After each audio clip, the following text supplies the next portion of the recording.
Indonesia adalah negara kepulauan dengan 34 provinsi dan 92 pulau terluar. Nusa Tenggara Timur merupakan salah satu provinsi yang terdiri dari beberapa wilayah kepulauan.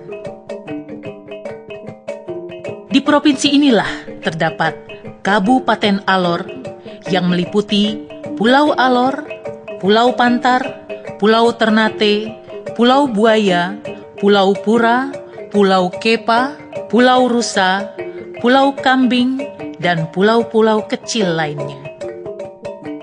Kabupaten Alor bagai manikam mengambang di antara Laut Flores, Laut Banda, Selat Ombai, Selat Wetar, Selat Alor, perairan Lembata, dan perairan negara Republik Demokratik Timor Leste. Lautan tenang yang kadangkala bergelombang besar mengepung salah satu wilayah dari 92 kepulauan terluar di Indonesia.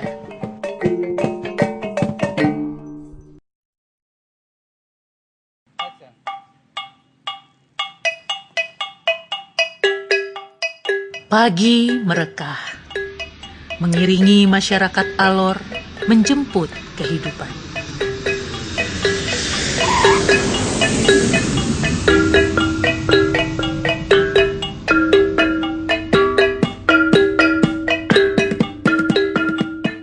Inilah lapangan terbang Mali. Pintu gerbang transportasi udara yang menghubungkan Kabupaten Alor dengan wilayah lainnya di Indonesia terletak 7 km di luar ibu kota Kalabahi. Melalui lapangan terbang ini, masyarakat Alor, pendatang, termasuk wisatawan dan pedagang, datang ke kabupaten ini.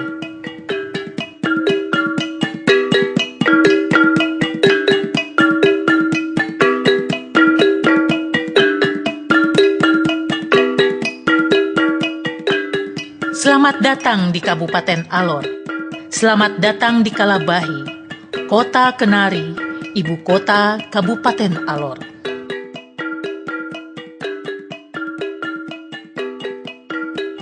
Kota Kalabahi dibenahi dan ditata pembangunannya pada dekade 1930-an.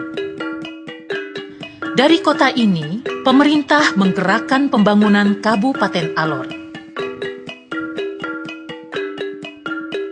Keluar masuk mobilitas manusia, barang, hasil bumi, dan hasil laut juga dilakukan melalui pelabuhan Kalabahi. Melalui pelabuhan ini, kapal penumpang, kapal barang, kapal penangkap ikan, dan feri menghubungkan penduduk dengan pulau-pulau sekitar, juga ibu kota Provinsi Nusa Tenggara Timur, Kupang, terhubung melalui pelabuhan ini. Bahkan sampai ke pelabuhan Tanjung Perak, Tanjung Priuk, dan Batam.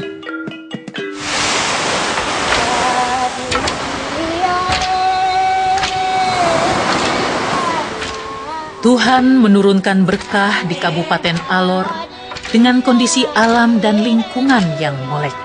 Kabupaten ini mempunyai relief alam yang mempesona topografinya. Laut, pantai, perbukitan, gunung dan pedesaan saling melengkapi.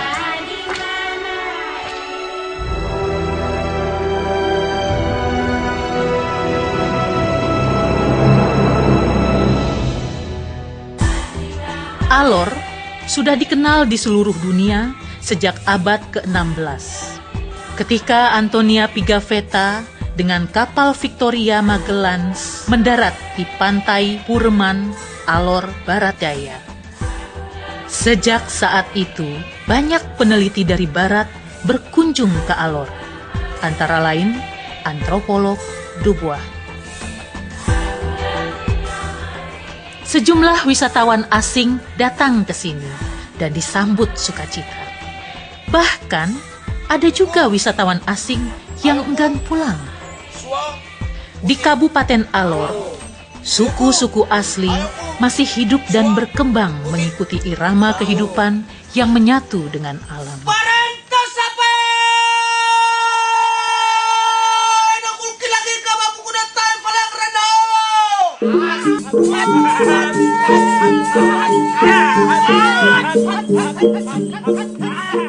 Suku Abui, suku Kabola, dan suku-suku lain di Kabupaten Alor mempunyai ragam pesona seni yang menyatu dalam kehidupan budaya mereka.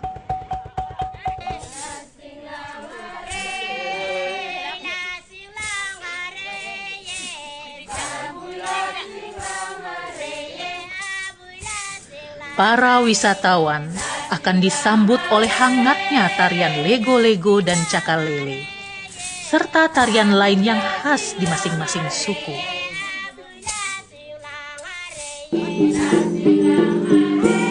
Seperti suku Abui yang hidup sangat karib dengan alam, begitu juga masyarakat suku Kabola dengan ragam seni, budaya, dan tradisi yang unik. Antara lain, anyaman dan pakaian dari kulit kayu.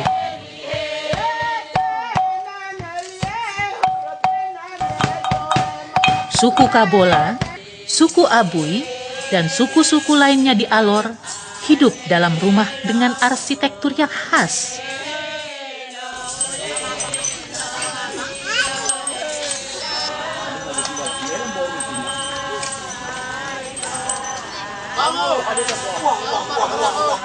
Salah satu peninggalan sejarah budaya yang masih terawat hingga kini adalah moko yang terbuat dari perunggu.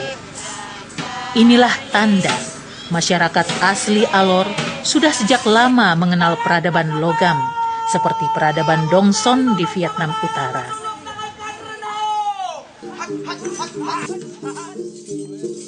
Moko dipergunakan secara multifungsi, baik sebagai benda pusaka, alat musik, dan belis, yaitu mas kawin yang bernilai tinggi. Moko sebagai mas kawin masih berlaku hingga kini dan belum tergantikan dengan benda lainnya. Moko dipercaya sebagai pengikat tali perkawinan yang abadi. Perkawinan tanpa moko bagai perahu tanpa kemudi. Di kota Kalabahi terdapat museum 1000 moko.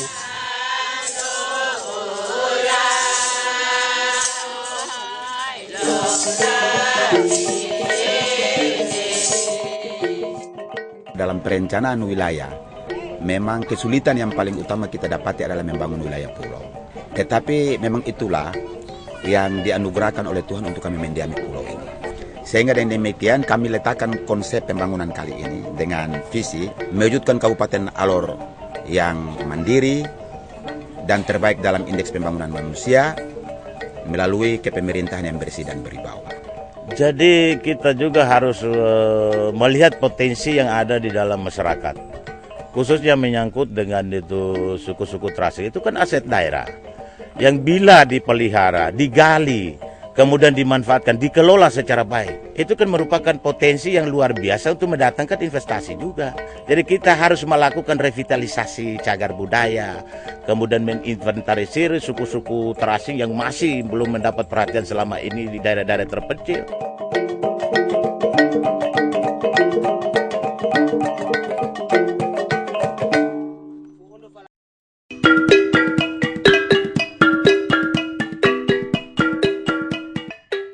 Anak-anak dan kaum belia adalah masa depan bagi Alor.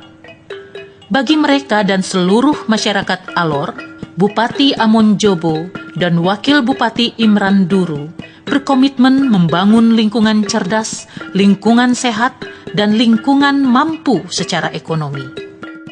Untuk itu pula, Bupati dan Wakil Bupati berjuang melakukan perubahan hidup lebih baik bagi masyarakat Alor 5 tahun ke depan.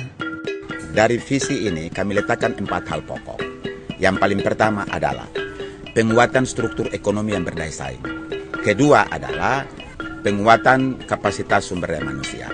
Yang ketiga adalah penguatan kelembagaan pemerintah dan juga kelembagaan masyarakat. Dan yang keempat adalah pembangunan infrastruktur. 4 variabel utama tadi ini kita harapkan selama 5 tahun tetap kita akan membangun masyarakat ini dari tengah-tengah apa yang mereka masih merasa kebutuhan mereka masih kurang. Artinya kita mengajak kepada seluruh masyarakat Alor ini agar secara internal itu potensi yang ada ini mari kita sama-sama memiliki satu program yang bagus ke depan untuk meningkatkan kesejahteraan masyarakat.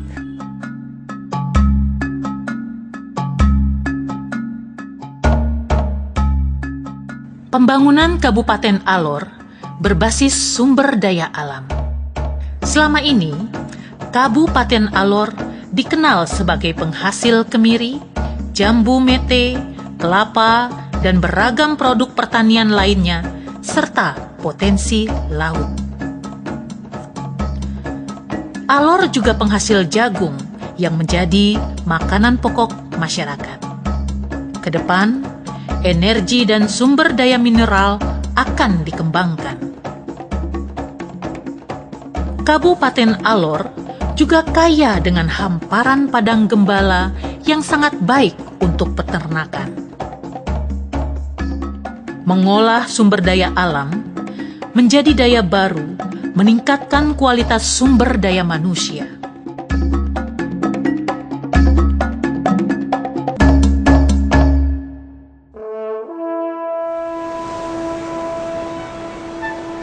Pantai lepas, udara panas, udara terbentang luas adalah isyarat cakrawala baru bagi Alor.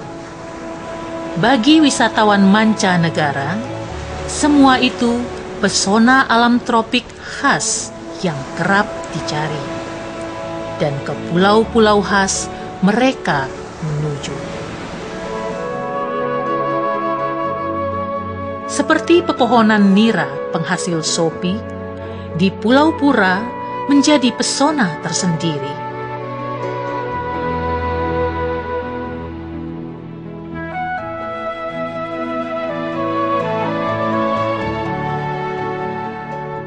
Juga tradisi para nelayan menjaring ikan dengan bubu yang mereka letakkan di laut dalam.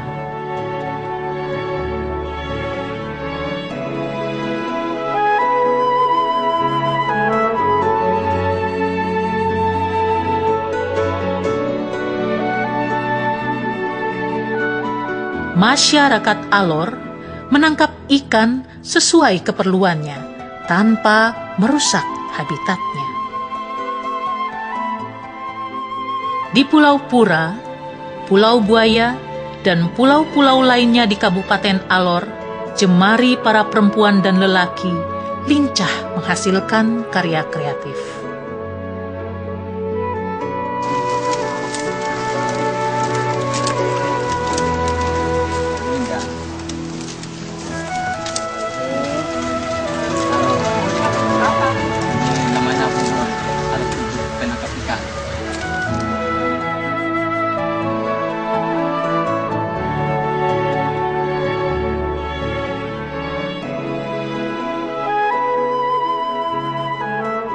Jemari para ibu dan kaum perempuan menghasilkan perangkat hidup dari daun lontar.